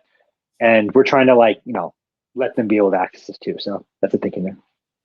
Are there any other DEXs that you know that are taking the same strategy here, with the KYC stuff, like addressing like the normie audience, let's call it, like? I did a Spaces like maybe 3 weeks ago with a handful of DEXs, and I mentioned this, and I believe I heard one or two others say they're looking into this too. I don't remember which ones though. Like Synthetics was on there, and a couple others. So it's definitely I think on mind for a lot of them. I'm not aware of anyone else who has it at this time. They might have it, and I'm just unaware. But yeah, I mean, we're prioritizing this a lot personally because like a lot of the volume and usability will come from normies. And I think other DEXs will converge on that too, because it's just how the world will work and how things will go. So I believe others are in certain stages also working on this, but I don't know if they have it live like we do. I actually think that's a very interesting strategy by your side, and I think that in your sector, I think it's, in my opinion, it's going to be a wise decision. Going to be very interesting to see, and like maybe have you next time we have you, or in a few months, like later on, and like to see your perspective on like how did that work for you guys, because I think that this is specifically a direction that the like for DEXs, like imagine the size of the like sexes today. You know what I mean? Like the centralized exchanges are so much bigger, right? Like Yeah, than like hugely bigger. Yeah, not even close. Like we have all of DeFi DEXs have about 2% of the volume of the CeFi ones. Yeah, so like it's pitiful. The DEXs that are going to actually going to change this equation, they have so much to gain. That there's so much on the table, and I actually think that you guys are going in the right direction there, because I think that the actual retail, it doesn't want to play the game the way we chose to play the game. Otherwise, they would already do it. Like, I've shown my friends on the previous bull market where everyone was buying. And personally, like, if it wasn't on Binance, they wouldn't have bought it. Like, they only buy stuff that is on Binance. They don't want to go off chain. Yeah. On chain, I mean, they don't want to open a wallet. The word wallet like makes it too much for them. Yeah, exactly. They're very, very like sensitive to friction. They don't want to learn new things. Like they don't maybe even care so much about the anonymous self-custody appeal, like not, that's kind of it's sort of almost a political ideological appeal for those things, and we shouldn't expect everybody to necessarily care about that. We should make it so like DeFi products are obviously still compliant with that ethos, because that's very important. But I also think if we can make things smoother for the guys that don't care, like whatever, like Exactly. they don't care, just be That's pragmatic our, about it. that's Yeah. our Trojan horse, Bunny. You know what I mean? Yeah, totally. You want sorry, go ahead. To actually get them in, I mean, like you have to show. Oh no, it's okay. It's a DEX. You can give your name, but it's actually a DEX. But you actually have self custody while you're trading. Yeah, exactly. Like, those explainers and education is important. We're also working on a connection that will allow you to transfer directly from Binance to Rabbit, or directly from Kraken to Rabbit. So like that, avoiding again, like another step. So if someone is already comfortable with Binance or Kraken or Coinbase, you can just move directly from us, and you don't have to worry about the gas and on-chain shit. So we're working on another bridge there as well too. Hopefully that's something we get out there soon. That's actually, in my opinion, very important stuff. These are like bottlenecks, friction points, and I think it's very like wise of you, business-wise, to address these issues, and not only like because I agree, it's on our side of the industry, we talk about like all the other stuff that we care about, like I don't know, decentralization, and make sure that you're protected and it's immutable and that stuff. But for most people, give them the UX, give them like the comfort feeling. It's not about facts for them; it's about feeling. Yeah, exactly. They're just not as ideologically aligned, and whatever. Like I think the mentality more than anything needs to be how to reduce friction in all steps of everything, because people just hate that. It kills deal flows. It kills like sequences of user behavior. You got to just make it easy. Otherwise, if it's too many clicks, you'll lose them at like a certain stage. So trying to be, delicate about that, because you just have to be. Yeah. And by the way, you know what else reduces friction? What's that? Ref links. Oh, that's right. I forgot about the ref link. So thank you for reminding me. Yeah. But really, I think it's a huge deal. Like I think that done right, ref links are huge, honestly, because people like just people like earning, and it's actually a model that works. And I can definitely tell, like share that just like we talked on the messages. Once I heard it. First of all, specifically on the Rabbit ref links, it's a very specific ref links show, very unique. I've never seen like some of the prizes being offered on other ref links, and it was very funny to see. So maybe you can elaborate about that. And also, we've been talking at Leviathan about how we're starting to monetize stuff, and what's fair and not fair. What do we want to do? Like, what's the proper way to go?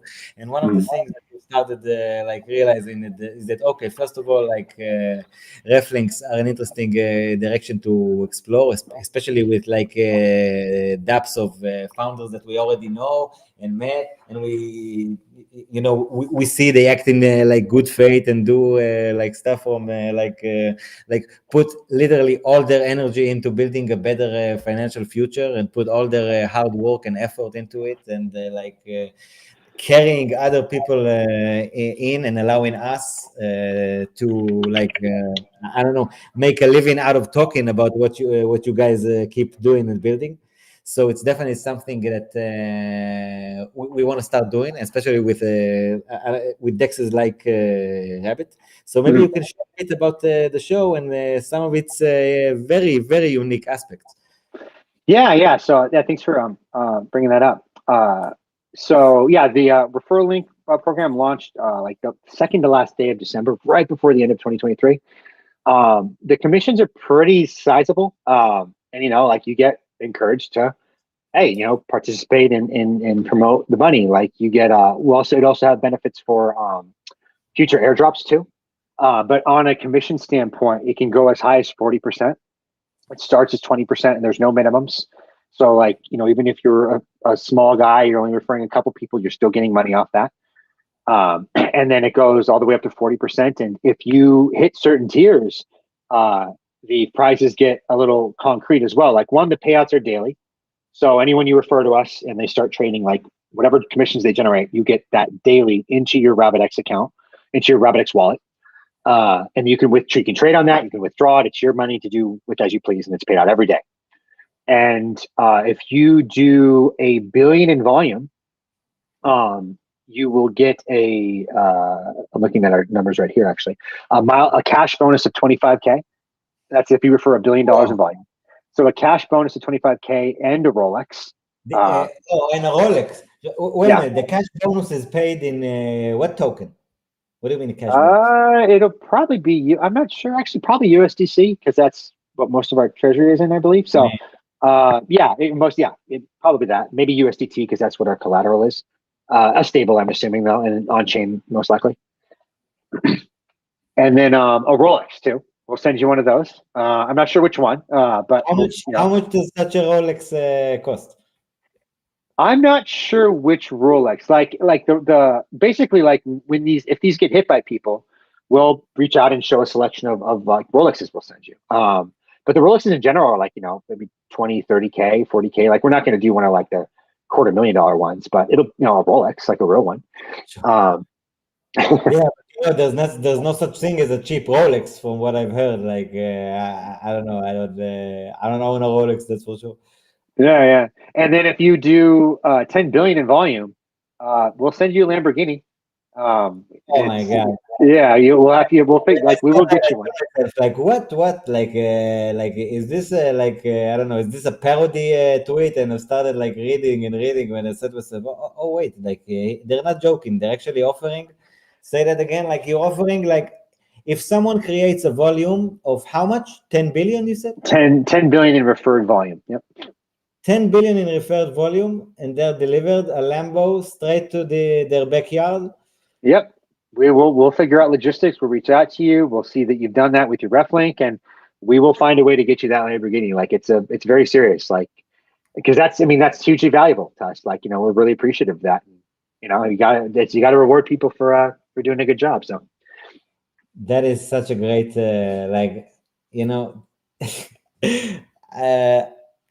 I've never even imagined anything so surreal to be able to win a Lamborghini. Yeah. Tell you what, if we get a Lambo on Leviathan, and I see Sam with the Lambo after him. You know who's Alex Becker, by the way? Yeah, I think I've heard that name before. I think, but he's like a YouTuber. Oh yeah, I only loosely know the name, but yeah. He used to how's it called? He used to stream out of his garage. You know what I mean? Mm-hmm. And they used to see the car. By the way, it took me like a half an hour, but I was able to show it on screen, like the Lambo, that you actually mean it. But I think it's cut in a way. Man. So he never mind. So man, he used to he used to stream, and you see him also solo streaming. Like it's kind of parody, but it's kind of cultish. He had this he had a huge audience. He put on like a whole show. He's an amazing performer, to be honest. And he's also a smart guy. I definitely don't agree with a lot of the stuff he says, but he's also, in my opinion, a very smart guy, actually. Mm-hmm. And he's sitting there, but it's actually his garage, and behind him there's like an insane Lamborghini. You know what I mean? Yeah. So if I ever see Sam broadcast and there's like a big Lambo, he got delivered by Rabbit X after $10 billion of referrals. Yeah. No, hopefully we get to, because it'd be like, one, we're happy to reward someone who does, such an amazing job for us, and two, it's also a great like marketing angle too. Like shows we're serious, and like, hey, look at what we gave, and look what you can win by promoting others to succeed. Like you succeed too. So yeah, you got to make it so like you get rewarded for doing valuable work. You always got to do that, and we're just trying to do that in a very fun, meaningful way. So I think you're doing a good job on that front for sure. Both with the on-ramp stuff and with the ref link program, which also reaches a huge percentage. I saw something like 40% there at some point, right? Yeah, the highest tier, yeah. these are pretty insane numbers. Like I don't think I've ever heard such numbers, at least to my memory. Mm. What else you got over there? You want what else are we doing, or what was the question? No, I mean, like, I'm pretty sure I saw another like new thing that you were either working on or already got out. The big releases this week were the mobile launched late last month. iOS and Android, really clean, smooth, like it feels like a real, polished product. Referral program came out late last month. Vaults are coming soon. Maybe this month. They might be next. I think they might be next month actually. And then the Fiat on ramp and the Quantara integration came out just this week. So it's like we're shipping as much as possible, and Yeah, I think eventually, the market and people reward that. So that's the mentality there. that's really cool. Can you share a bit about the vaults, maybe? Ben? It's going to be like a predefined. It's with Elixir. We made an announcement on that a bit ago. They'll be the provider for it, and it'll just in a kind of algorithmic predefined way trade with our order book, in a way that should be profitable, like not guaranteed profitable, right? It's an algorithmic trading strategy, but it's meant in a way that provides liquidity to our order book and allows you to get a consistent, steady yield. We do provide maker rebates, and it'll have a maker component to it. So that's part of like where that yield will come from. Because if you're providing us liquidity for maker orders, you get rebates after a certain tier of volume. So it's functionally what it's a way is to let retail people stake, so to speak, because they can't stake with an order book model, which is us. So there's no like LPing here, but this is kind of a functional way to do that. And hopefully it increases our liquidity and lets people make some money while they do it. Yeah, I think so much interesting stuff on the table. So much hard work as a builder in the space, I guess, huh? No, it's a labor of love, but enjoy it. For sure. I think that what, when I see like so many of you guys like doing such an amazing job and building, I think it's something that can only become like just like you said, like a labor of love. Like someone can't put that much energy into something that he doesn't really like feels connected to and really does it from the heart. Yeah, agreed. Like that, you wouldn't put in the hours and stuff that you do if you didn't really like it. You'd be like a 9 to 5 clock out sort of mentality, and it's fine if you're just about your job or it's just a means for an income. But I think most people build here, or many people, us included, build here for different reasons. We're really motivated by it. It's fun. Definitely. I actually think it's a lot of fun. And I think you guys are doing like, I don't know, I'm just fascinated, seeing you guys building these products, seeing this market like emerge and seeing like the different angles that different builders and founders take with their businesses, and like the different directions being explored and the different types of ways that stuff is organized. And to take it to the beginning of our conversation, the different cultures that emerge, and the way that we had a recording on the Send It podcast, me and Waj, with the Bramify team, the console team. Right.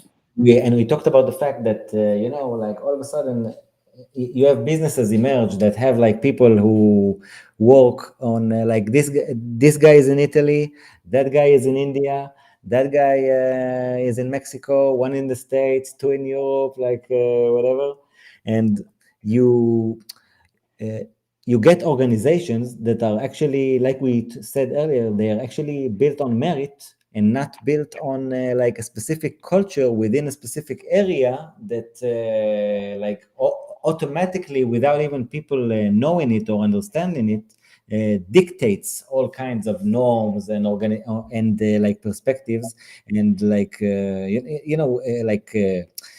crypto organizations or DeFi organizations are in many cases much more global than other organizations, at least where I'm sitting.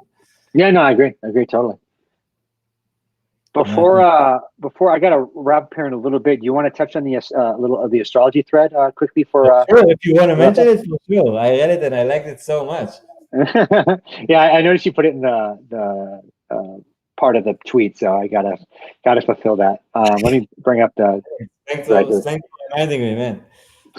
So yeah, it's just it's kind of consistent with sort of another thing I've been writing about lately, related to like political cycles and what I call like biofoundationalism.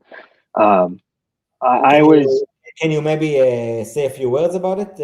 What is what is biofoundationalism? That's how you say it? yeah, that's a series of posts I've been putting out. It's pinned to my top of my account right now. That is basically my deconstruction of why political cycles happen. Um, it's combines like a very like biological look into why these occur. Like I'm not analyzing them from the lens of like it's not a political analysis, honestly. Like I'm not saying something, a lot of these analysis I feel like draw from like, well, in history, the Huns did this and then the founding fathers did this in response to this. Like to me, that's kind of minutia. Um, I am not getting into minutia. I'm getting into like what catalyzes behaviors at what I feel is a biological level and like what I call like moral genotypes and political phenotypes, and then why those things express differently over the life cycle of a nation. And the TLDR there is it has a lot to do with prosperity and wealth. I actually think that's a major conduit. I think it's causal, and I think it does it at like a biological level. So it's a breakdown of like a couple different kind of unusual political theories that it's gotten actually some pretty good feedback, better than I thought, because it is weird. But I've had analogized a couple times to Slate Star Codex, Scott Alexander, who I've never read before, but I was flattered by the comparison because he's like a well-known, pretty intelligent guy. So it kind of breaks stuff down. It apparently converges on a lot of.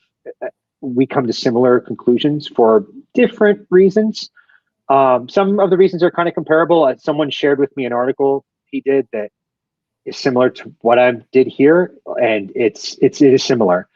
I was surprised to read some of them. I was like, wow, we like naturally came up, we naturally converged on like some similar conclusions. So anyway, it's and there's a lot of art in there too, by the way. Like I'm going to do an NFT release with the art in there because that also has gotten a fair amount of interest. Like I had a guy who does curated galleries reach out and who wants to publish it as like its own unique release. So I'm probably going to do that. So that'll be fun. So anyway, there's a lot of art and just like philosophy and theory in there that hopefully is different than what you will typically encounter. Again, I'm not going into like nominal political analysis. Like this is like biological and rooted in like moral foundations and what they represent and trying to be relatively apolitical about it too. So anyway, and then this was something that I was thinking about too. And the backstory for the astrology thing, I was having a conversation with a woman, and astrology is something that always comes up with just women. What a surprise! What a surprise! Yeah. They just all believe it in some degree, right? It's just a thing. So I'm like, I'm not judging. Can I just tell you a little side story? Yeah. I used to think that astrology, like come on, like what are you even talking to me about? Like someone is this. I used to think it's a joke, but then with women, I started like realizing that I'm more attracted to specific zodiacs, and at some point you start telling yourself like, I don't know, statistically, like it has to mean something. You know what I mean? Right. And I agree with that. Like it's one of those things where if you analyze it on its nominal grounds, you have a very like mid-curve Reddit type of response, like you just described, that I used to have as well, where it's like, well, clearly there's nothing scientifically rooted in what Saturn is doing as it compares to your personality, right? Like, yeah. And that's true, by the way. Like, I'm not making this argument on a cosmic ground or like a spiritual or magnetic energy field or whatever you want to say there. Like, what I did is I thought, like, okay, how could this be true? Like, what pattern is this seeing or observing that is valid? Like, how could I best defend this? And my defense of it is in this thread I call astrology, Darwinian truths, astrology and Darwinian truths, and biochemistry in the womb. So a Darwinian truth is, I guess I'd say this first. Like a Darwinian truth is something that is technically wrong, scientifically wrong, but it gives you a correct way to navigate the world. So like the behavior it evokes is right from a survival standpoint. An example I give in the thread is a porcupine throws its quills. Like a porcupine does not throw its quills. It doesn't sting you from afar. But if you behave like it does and avoid them, that behavior is healthy. That's a salutary, good behavior that helps you live longer. So even if the reason is wrong, if it spots a pattern or promotes a behavior that is healthy or right, like from an evolutionary standpoint, it becomes a belief that is maintained because it promotes a correct understanding, even though it's on nominally false grounds, right? So like scientific truth would be something scientifically valid, like the physics, how E equals MC squared, whatever. A scientific truth is like an observable, recreatable, true thing technically. That's a Reddit truth, so to speak, right? And a Darwinian truth is more of like a functionally true thing that is perhaps technically false. So I was looking at astrology from like Darwinian grounds, and like what pattern is this spotting that's true, and it's just associating with planets in some way, and what heuristic does the planet give? And it got me to thinking about like what could alter a mother, what could alter someone while they're gestating in a womb, and seasonality does. The weather patterns do actually a lot. And then I looked into more like, well, how much can it actually impact that? And it turns out it impacts that more than I even gave it credit for. Harsh winters, really hot summers, the dietary changes in fall, like these actually impact like, vitamin D levels, cortisol levels, a whole array of like hormones and biochemistry in a mother. And if those are impacting the mother, it's impacting the fetus. And what this would do is what this would happen in a very cyclical way, meaning that like a February baby born in the US or born in a geographically similar region, like Germany or France or whatever, like those roughly have the same climate, is going to go through roughly the same climate pattern and seasonality that leads up to their birth. So February, like the first trimester is, whatever, in like May. So that's kind of starting to get hot. The second trimester has a lot of summer in it. So there's impacts there with vitamin D and whatever, and how that influences your brain. And the cycle ends, and then you're born in February. And the same for each birth month.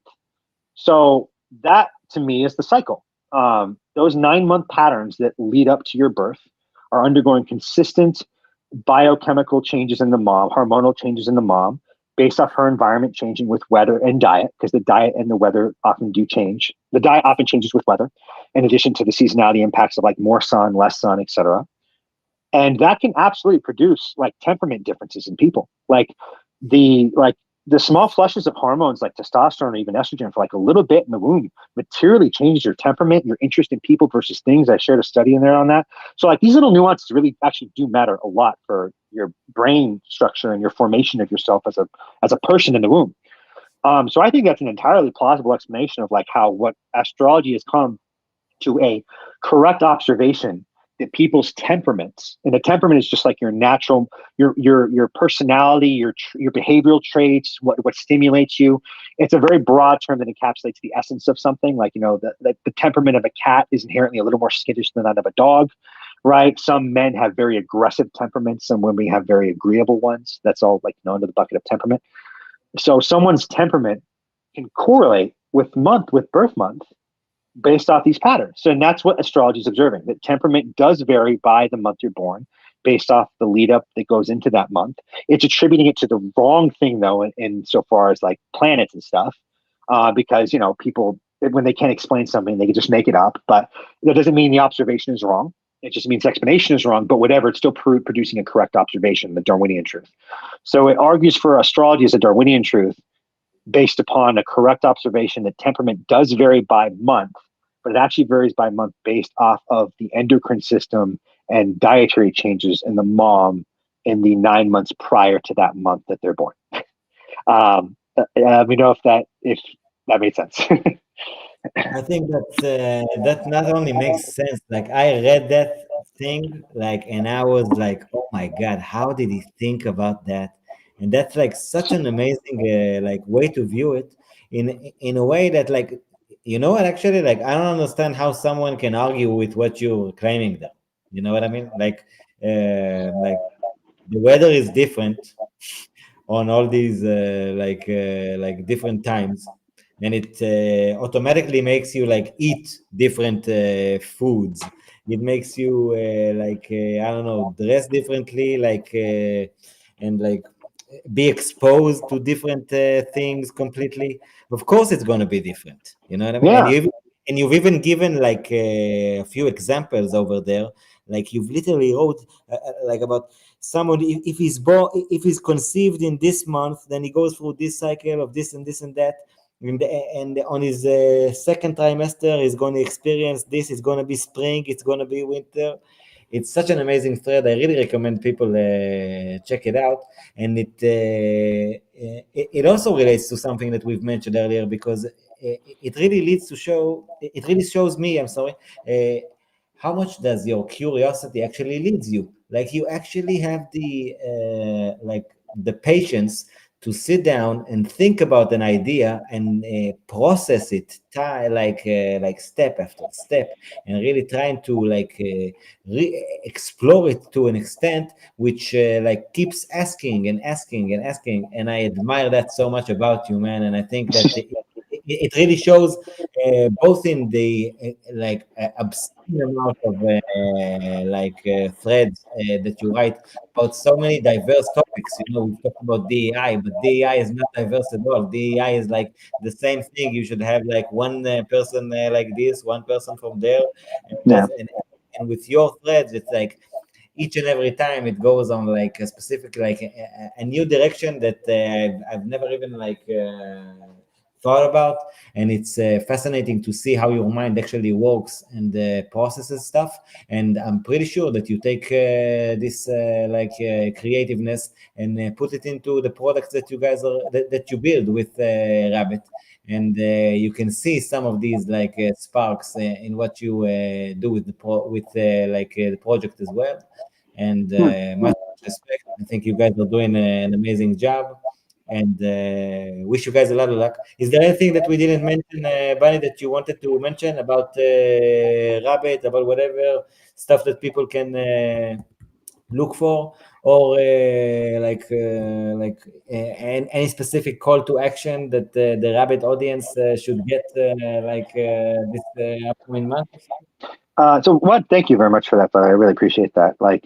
Yeah, I'm literally just thinking out loud, and the rabbit holes and like little things I just reflect on. I'm just putting into threads, and like it's inspiring and motivating now to do that with this account, and it just having a positive impact for Rabbit.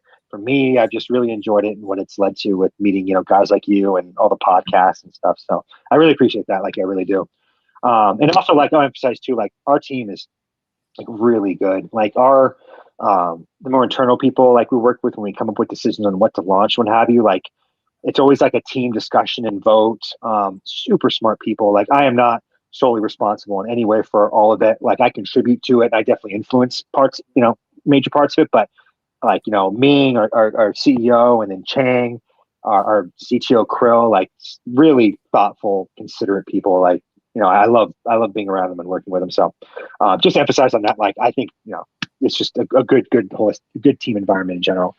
And on the Rabbit front, gosh, what's coming up soon? So no, I mean, I would say like the call to action, just try us out. Like honestly, just download the app. It's free. Check out the UI. It's free. See what you think. Like if you're using a Dex already and you like that Dex, that's awesome. Like again, I don't think Rabbit success has come at the expense of anyone else. And I think a lot of other Dexes are great in this space. And I hope they succeed and do well because it means DeFi succeeds. But like, give us a shot. Like we're very cheap. Look at our fees. We're very fast. And I quantified that in a post previously, like super quick. We have a lot of structural advantages and we're building a lot of really cool shit. Like I put us up against anybody and vote for us and that trade-off. So, you come to that conclusion on your own. It's so easy to try out. Like just look at it and see what you think. That would be my call to action. And then just like track us in general, see what we're up to. Cause we're doing a lot of really cool shit and I think we'll continue to ship and build and be one of the premier dexes in this space, and then hopefully even more because we have a lot of big goals. So yeah. Anyway, Amazing stuff, man. I really think that you guys are also like we've mentioned earlier. You guys are removing a lot of the friction for so many new users that really even have no idea yet. But in my opinion, you're doing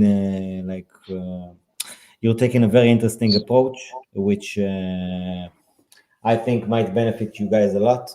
And when there's a good product, good stuff usually happens. And honestly, much respect, Bunny. and also much respect for your time, man. I really enjoyed it. I hope we do it more and more often. I enjoy talking to you and sharing your to listen to you sharing your thoughts on so many stuff, and I don't know, giving you the stage to express yourself, just like you know how, but also in like the audio version of stuff, because it's one thing to read what you write, and you write so much, but sometimes it's also fun to listen to someone who actually expresses his thoughts, and I think you really do it brilliantly, and I enjoy it so much every time. Thank you, man. Looking forward Thanks, for dude. the next time we chat, man. And Yeah. yeah, man, for sure. And we're gonna create a link for Leviathan with Rabbit for sure. We're gonna start exploring the RefLink scene, both with Rabbit and with all kinds of other projects as well. So check the show notes and in the description. And again, Bunny, thanks a lot for your time. Thanks for coming. Good luck with whatever you do and with Rabbit. And thanks for tuning in, everyone. Much respect for your time. Hope you enjoyed it. Give us feel free to let us know what I should have asked and didn't. What did I do? What did I do this time? What should I have done better? Obviously, a lot. Obviously, a lot. And let's grow together and become I don't know. Let's just do it better on the media wise as well. At least try. Thanks a lot, Bunny. Bye, Yeah, guys. man.